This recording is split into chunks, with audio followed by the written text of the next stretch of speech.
Top quality और consistent performance के लिए सिर्फ सिल्वर पंप्स एंड मोटर्स, नाम याद रखना। હાલ મહત્વના સમાચાર પર નજર કરીએ તો ગૃહ રાજ્યમંત્રી હર્ષ સંઘવીએ મોટું નિવેદન આપ્યું છે અને સીએમ રજા પર જવાના છે તે વાત અફવા હોવાની હર્ષ સંઘવીએ જણાવ્યું છે અને જેણે પણ આ અફવા ફેલાવી છે તેને નોટિસ મોકલવામાં આવી હોવાનું પણ હર્ષ સંઘવીએ જણાવ્યું છે।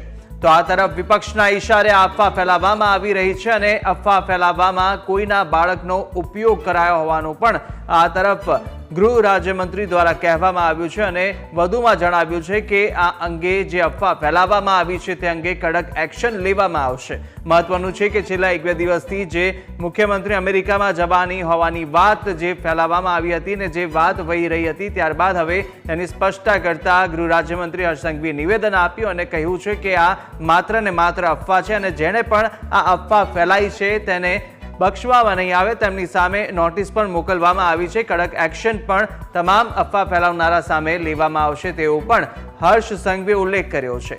તેઓએ નિવેદન આપ્યું હતું અને નિવેદન આપતા દરમિયાન તેઓએ જણાવ્યું કે જે મુખ્યમંત્રી અમેરિકા જવાની જે વાત છે તે માત્ર ને માત્ર અફવા છે અને આ અફવા વિપક્ષ દ્વારા ફેલાવવામાં આવી રહી હોવાનું પણ તેઓ દ્વારા જણાવાયું છે અને કહ્યું છે કે જે પણ લોકો આમાં સંડોવાયેલા છે જેમણે પણ અફવા ફેલાઈ છે તે એમની સામે કડકમાં કડક કાર્યવાહી કરવામાં આવશે ને તેમણે નોટિસ પણ મોકલી દેવામાં આવી છે।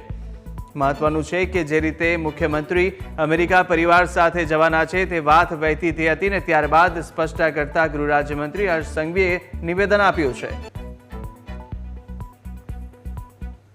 બેજવાબદારીપૂર્વક માત્ર ને માત્ર વિપક્ષના ઇશારે અને જે કોઈ લોકોએ આ અફવાઓ ફેલાવેલી છે તે તમામ લોકોને આજે નોટિસ મોકલવામાં આવી રહી છે।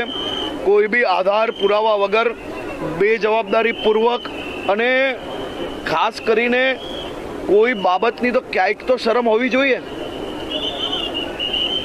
તમે અફવા ફેલાવવામાં કોઈના બાળકને બી એની અંદર જોડી લેવું આ કઈ રીતે ચાલી શકે?